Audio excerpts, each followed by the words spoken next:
सती गिरिजा पुत्र को सुमिरो बारंबार। हाथ जोड़े विनती करो शारद नाम आधार। सुने सुनावे प्रेमवत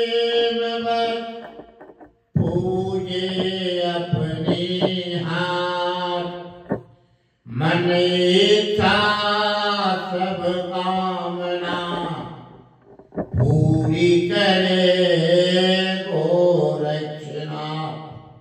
आज गुरु गोरक्षनाथ जी ने नेपाल नगरी में गए हैं और चिमटा गाड़े हैं। वहां चिमटा गाड़ने से वहां बारिश बंद पड़ गया है और अकाल हो गया है। वहां जो नेपाल के राजा थे वहां नगरी में सूखा ही सूखा पड़ गया है और नगरी में त्राहिमाम सभी राजा जो हैं मंत्रीगण और विद्वान पंडित ब्राह्मण को सबको बुलाते हैं। वहां जजमान को बुलाकर और पूछते हैं कि कैसा किया जाए कि यहाँ बारिश होने लगे। तब एक ब्राह्मण विद्वान जजमान था, वो बोला कि यहाँ गोरक्षनाथ जी ने चिमटा गाड़ दिए हैं, जब तक गोरक्षनाथ जी को उठाया नहीं जाएगा तब तक बारिश यहाँ नहीं होगा। राजा क्या करता है कि उनके पास भेजता है, पहले सिपाही के भेजता है। गोरक्षनाथ जी ने क्या किए कि अपना आसन लगाए हुए थे, सिपाही के जितने सिपाही भेजे सबको अपना भीतर समवा लिए पेट में। अनेकों सिपाही के भेजे थे लड़ाई करने के लिए, लेकिन उनके पास शस्त्र कोई काम नहीं किया। सभी सिपाही को भीतर पेट में ले लिए, एक सिपाही को छोड़ देते हैं। वो सिपाही जाकर कहता है राजा से कि हे राजा साहब, गोरक्षनाथ जी ने सभी को पेट में समाहित कर लिए हैं, ये तो इसका कोई उपाय नहीं है, उठने वाले नहीं हैं। तब राजा जो था मंत्री से पूछता है और पुरोहित से पूछता है। पुरोहित बताए कि ऐसे नहीं मानेंगे, ये योगी हैं, योगी जी कोई हरा नहीं सकता, शस्त्र मंत्र तंत्र से किसी तरह योगी जी कोई नहीं हरा सकता है।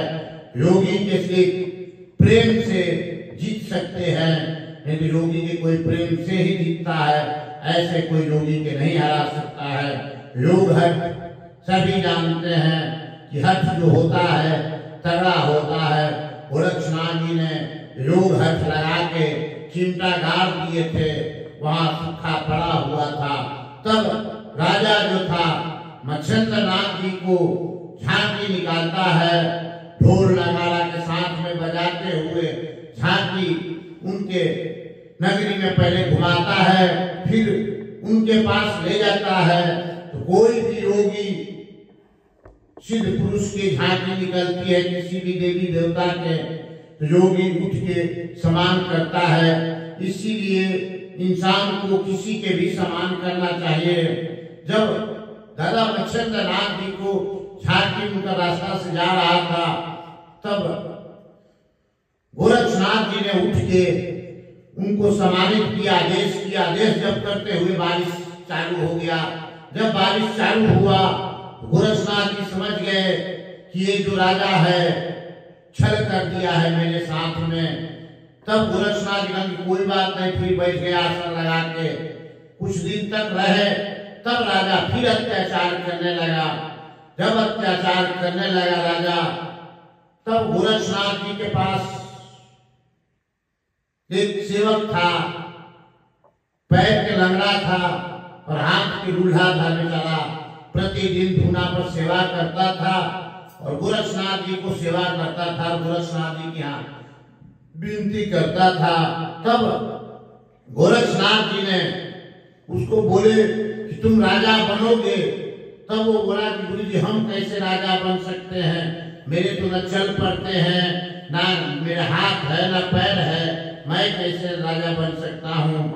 तब गोरक्षनाथ जी ने भभूति लेकर उस जो सेवा करता था उसको ठीक किए। करने के बाद में बोले जाओ तुम मिट्टी के पुतला बनाना। तब वो मिट्टी के पुतला बनाता है और गोरक्षनाथ जी उस मिट्टी के पुतले में जीव डाल देते हैं। जीव डालने के बाद में सेना तैयार करते हैं और जो सेवा करता था उसको बोले कि जाओ तुम इस राजा पर हमला बोलो, लड़ाई करो। मिट्टी के पुतला तैयार हुआ। उसी समय से गोरखा रेजिमेंट बोलते हैं, हम लोग के फौज में भी गोरखा रेजिमेंट है, वो गोरक्षनाथ जी का चलाया हुआ था। तब राजा आया, सुना के तो लड़ाई, राजा पहले रजवाड़ा होता था, एक दूसरे राजा पर हमला बोलते थे। तब ये गोरक्षनाथ जी की सेना जो थी उस राजा को हरा देती है। हराने के बाद में ये राजा जो थे गोरक्षनाथ जी के शरण में आते हैं। गोरक्षनाथ जी बोले ठीक है, आज से तुम मंत्री बन के रहना है, तुझे राजा नहीं। जो सेवा किया था उसको राजा बना दिए। जो राजा थे वो प्रजा बन के रहने लगे। उनको निकाला तो नहीं गया। गोरक्षनाथ जी नहीं, योगी किसी को दंड नहीं देता है, निकालता नहीं है, लेकिन तुझे ये दंड दिया जाएगा कि तुम इसी नगरी में रहोगे, किसी साधु के तंग नहीं करोगे। तब उसी समय से वो राजा बना। उस राजा के बोला गया कि जब तक मेरा नाम रहेगा, गोरखा रेजिमेंट नाम रहेगा, तब तक ये मेरा राज रहेगा, नहीं तो जिस दिन ये राज खत्म हो जाएगा उसी दिन से प्रजातंत्र हो जाएगा। राजा जो गोरक्षनाथ जी ने उसको राजा बना के राज तिलक देके वहां से भ्रमण करते हुए जाते हैं नगरी में। कहते हैं कि आज से तुम सुख शांति रखना, यहाँ प्रजा को सेवा करो। प्रजा के लगे सेवा करने, साधु महात्मा जो भी आता था उनको खिलाते पिलाते, दक्षिणा देना, जो भी साधु अर्घ लगाता था। उस नगरी में हर भरा गया था सामान, कोई कमी नहीं था। नेपाल उसी समय से नेपाल हिंदू राष्ट्र भी बोलते हैं, लेकिन नेपाल ही ऐसा राज्य है कि हिंदू राष्ट्र है। गोरक्षनाथ जी वहाँ गोरखा रेजिमेंट बनाए, वहां से गोरक्षनाथ जी फिर चल पड़ते हैं भ्रमण करते हुए जाते जाते राजा भरतरी के सोचते हैं कि राजा भरतरी के जब चेला बनाएंगे तब यहाँ संसार में धर्म का प्रचार होता है।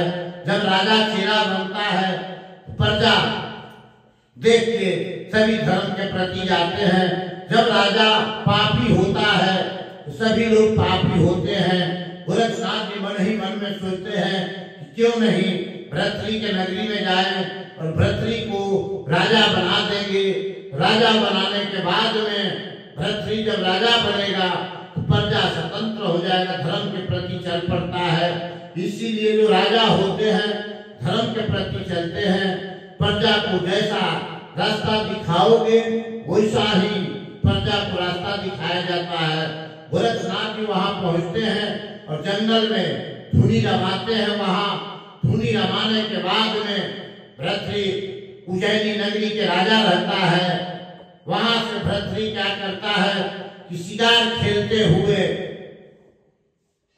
काला हिरण था उसके पीछे दौड़ता है भरतरी महाराज और जंगल में चले जाते हैं। गोरक्षनाथ जी ने चिमटा गाड़ के वहां धुनी रमाए हुए थे और ओम नमः शिवाय के जाप करते थे। ओम नमः शिवाय,